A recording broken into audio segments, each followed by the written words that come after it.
things we try to do at the IRG Symposia is to give all of our attendees an opportunity to actually do some work. And we do that by holding what we call working tracks on different topics, where if you're interested in a specific topic, you can sign up to take part in that working track. And the working tracks do try to develop actual product. The working tracks this year are going to be led by Ken Roy, who is going to be discussing the book Dark Skies, and see if we can come up with a challenge, dispute, some sort of address response to it. And a working track run by Rob Hanson, which is going to talk about targeting habitable worlds. Now I'm going to ask each of them to come up and talk about their specific working track for a moment. Rob first, Ken second. Hi, I'm Rob Hanson. I am on the programming committee for IRG this year, and I am the guy who actually came up with the topics for working tracks after some submissions and consideration of our talks. Now, you will notice that after each of our talks, we say we're going to have some questions only. They begin with an interrogative: who, what, where, when, how, and with a question mark inflection, and do not include statements, opinions, in my experience, or I have noticed that. Working tracks are your chance to actually follow up on that and have an opportunity to work and discuss. So we have 2 working tracks. We encourage everybody to participate who would like to pick one. And our comments in the program book say, please plan to attend both of the evening sessions. There will also be a readback on Monday morning. We do understand that there are some people who have scheduling conflicts that cannot attend both scheduling sessions. You are still welcome to participate. I'll say that right off the bat.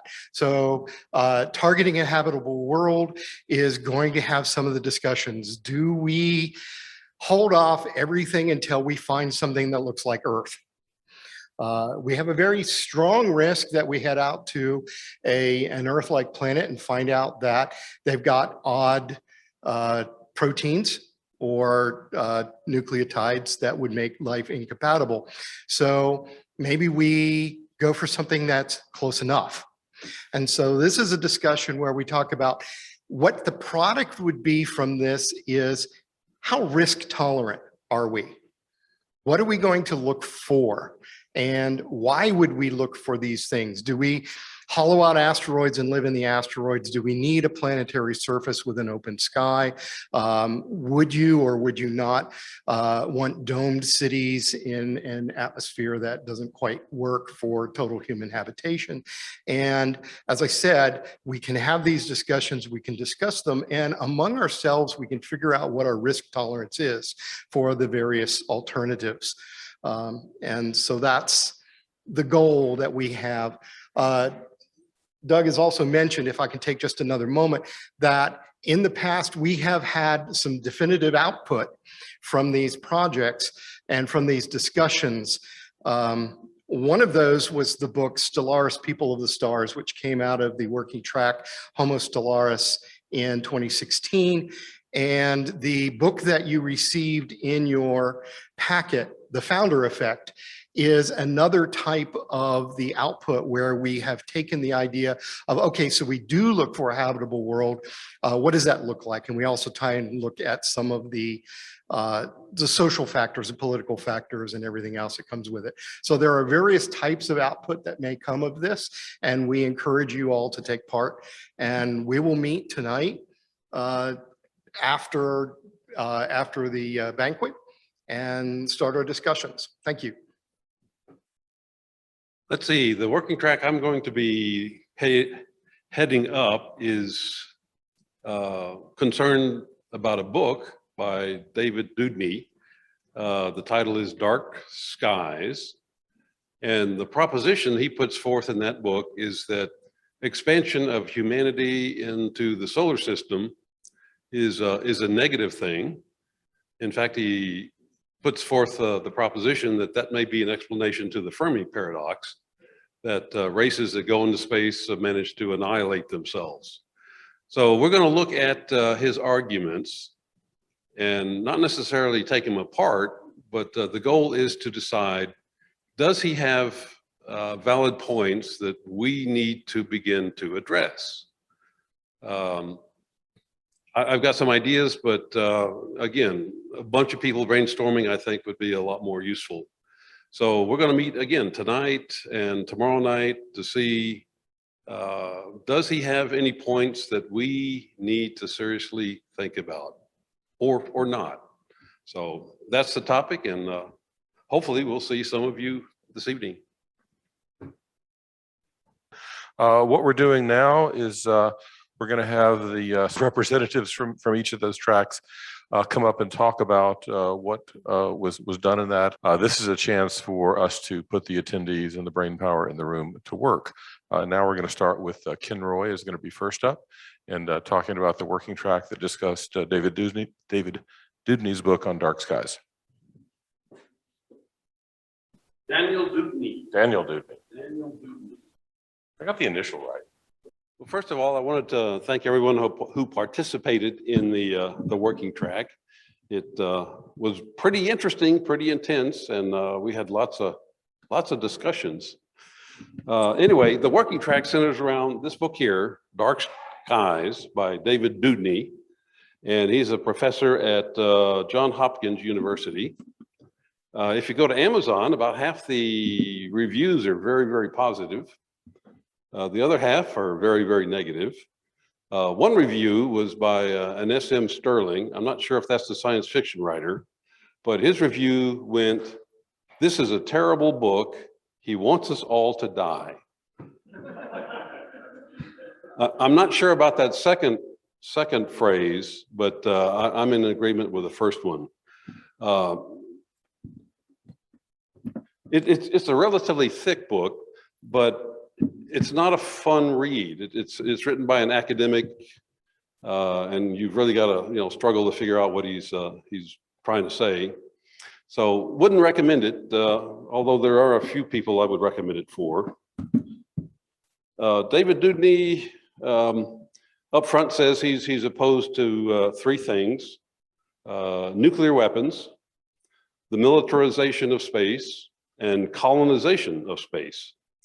He identifies a number of technologies that he feels represent an existential threat to the human race, and he's probably right.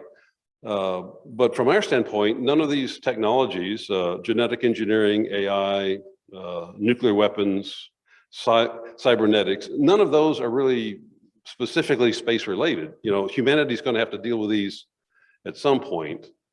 But because we go to space or we don't, it's not going to really affect that. He paints a really dark picture of the future of humanity if we go into space. In fact, the whole premise of the book is if humanity goes into space, we actually decrease the probability of the survival of the human race. And based on the principle that sometimes your opponents will tell you things that your friends and allies won't mention, and sometimes those things are things you need to know, we established the working track to really go through the arguments to see, okay, is there something in here that we as space expansionists, as he would term us, is there something that we need to know? And that was the fun part of the working track, was going through his arguments. And it turns out there wasn't a lot there. The arguments were kind of mushy, and we were disappointed that there wasn't more meat to it. It's a thick book. If you really went through it, you could probably distill it down to a good paper. He does paint, again, a very dark future of humanity if we do venture into space. Now, if you're a science fiction writer and you want a dystopian future to base your novel on, this might be a good reference. He paints a pretty grim, possibly plausible future. So, again, it might be a good reference. I wouldn't recommend anyone reading it otherwise, but he does have a couple of things. One thing we noticed he pointed out all the downsides of possible expansion of humanity into space, but he didn't point out any of the positives. So it looks like he had an agenda that he was trying to push. Just my impression. He fails, fails to address the benefits of going into space. That was one thing. So really, from a standpoint of what can we learn, what do we as space expansionists take away from the book? There are a couple of things that I might want to mention.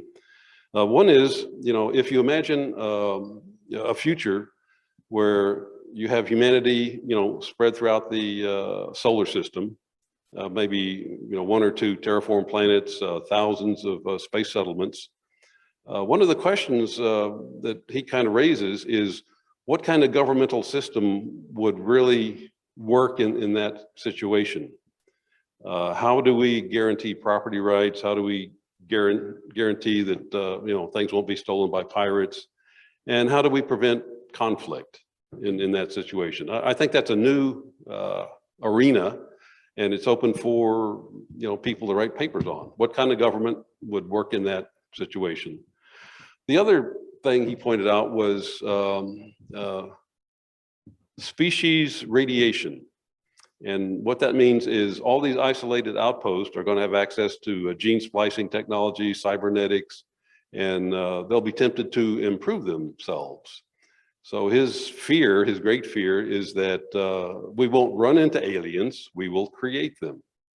So again, that might be something to think about. How do we control that?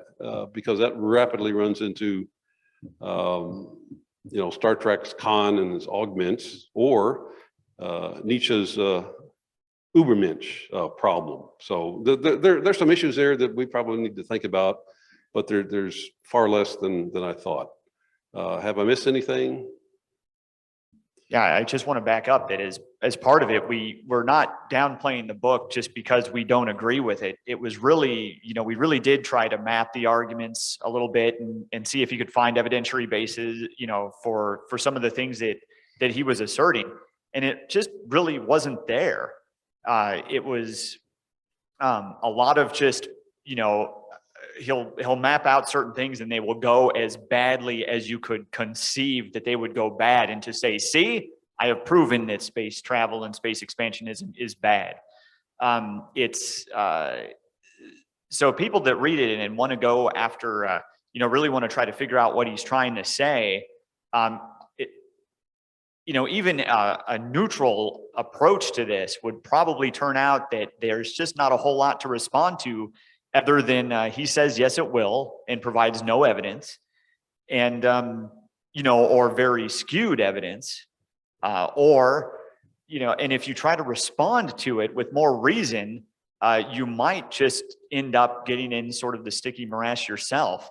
So I want to stress that this isn't just a whole bunch of space enthusiasts saying, hey, look, this book is garbage because he's wrong. It's really not. There's not a whole lot even a political scientist can really look at, and especially the technical minded among us would be very would find his reasoning very specious. And so there's a response to the book would be almost as wouldn't have a whole lot of would have just about as much meat to it as his original argument. So that's a reflection of the book, not of our work, because we tried, we really did.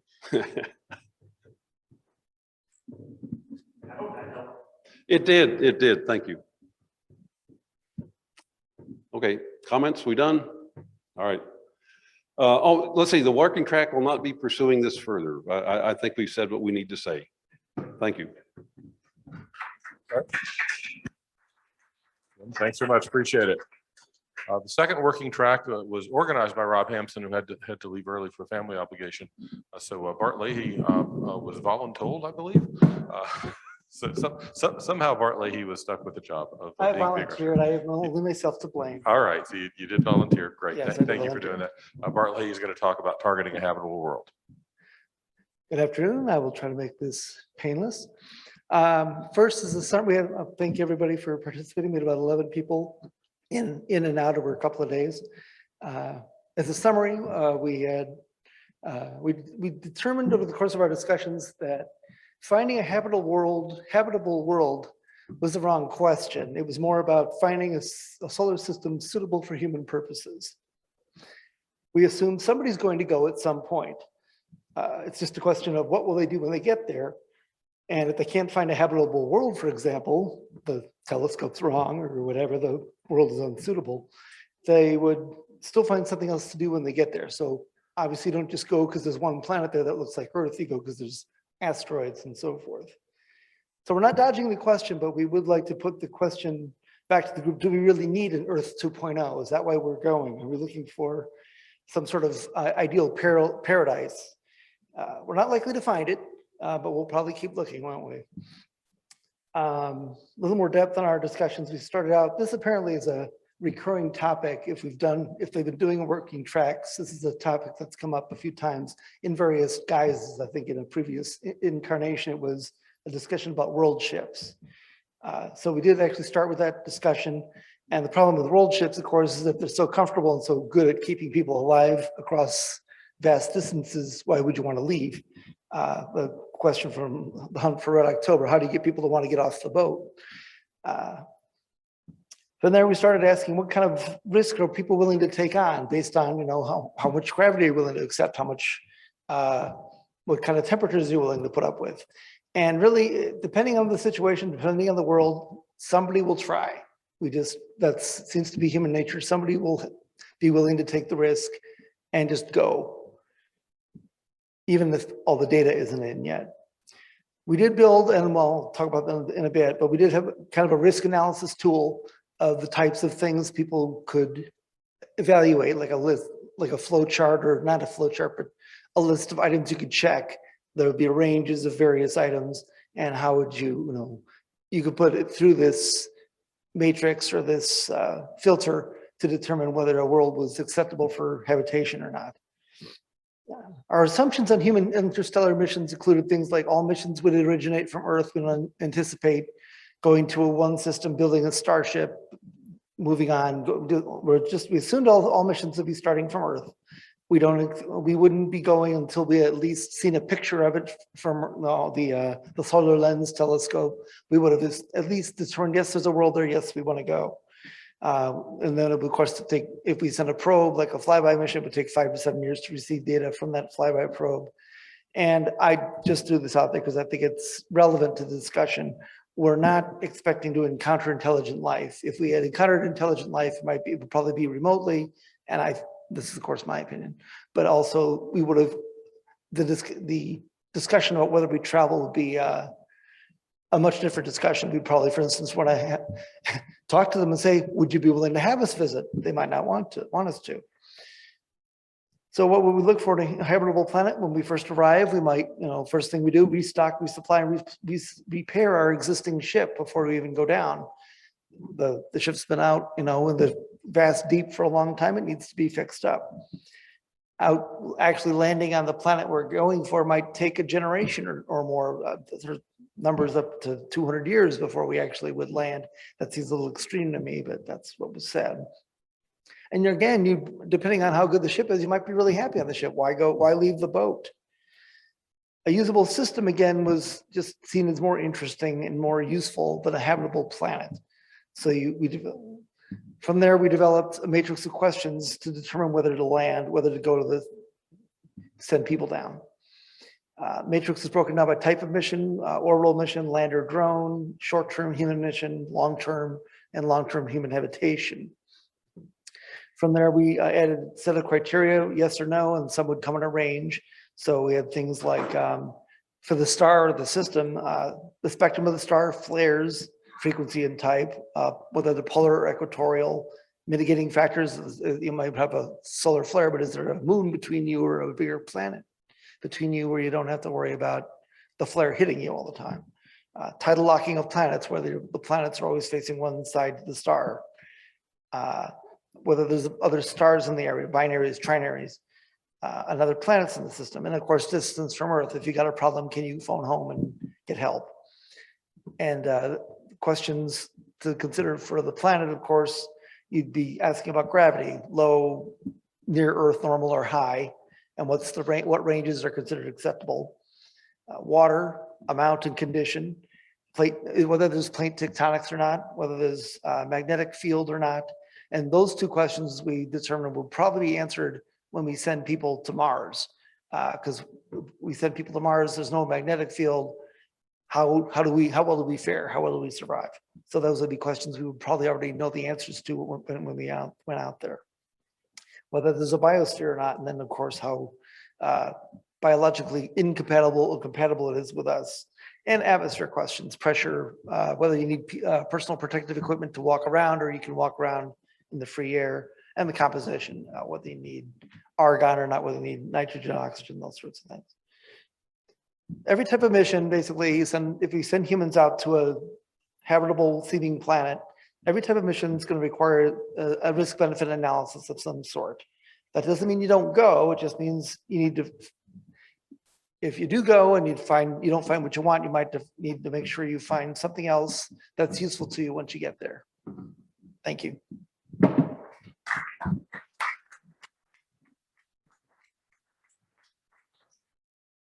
Thanks, Bart. Appreciate it. Thanks very much. All right. I do want to thank everybody for being here, for being part of the discussion. A lot of the value of a symposium like this happens in the coffee room, happens at lunch, happens at dinner, and it's hard to do over Zoom. So for those of you who are physically here, thank you. We appreciate it. And then I just want to thank some people. I actually see Lawrence Lee standing there next to Martha. Lawrence, raise your hand. Lawrence did the artwork on these posters, so thank you, Lawrence. Great job.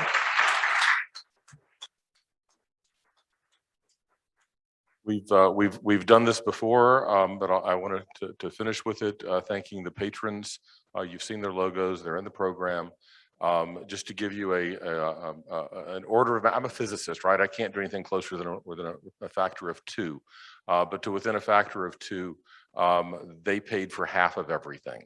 So if you would have rather paid a $600 membership fee rather than $300, the patrons weren't necessary. If you liked the $300 fee, the patrons made it happen. So thank you, patrons. So.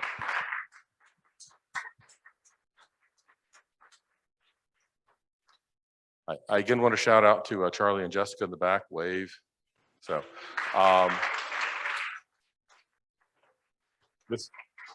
this was a grueling process for them of alternating between live speaker, Zoom speaker, live speaker, Zoom speaker. It's kind of like the duck on the pond that is just sailing along smoothly and they're paddling like hell underneath. That's what they've been doing. They made it work. For those of you who are in Arizona, and if you need AV support, go to AVMS. They're awesome. So thank you. Appreciate it. And finally, just again, thanking all the volunteers. Nobody gets paid for this. This is a completely volunteer effort. And we really appreciate the volunteers who made it happen. So we will put some of you back to work again promptly. We are starting a membership program for IRG, so you can stay connected between symposia. That's on the website. We'll start doing a big push about that. There's other ways to get involved, as Doug had mentioned, and I think we've had conversations with some of you in the room about that. You know, onward and upward, there's great things ahead for this organization. Glad you're all part of it. And then to sing us out the door, I'm going to hand it back to Doug. Thanks. Okay, just a few questions before we go. Did you all enjoy yourselves?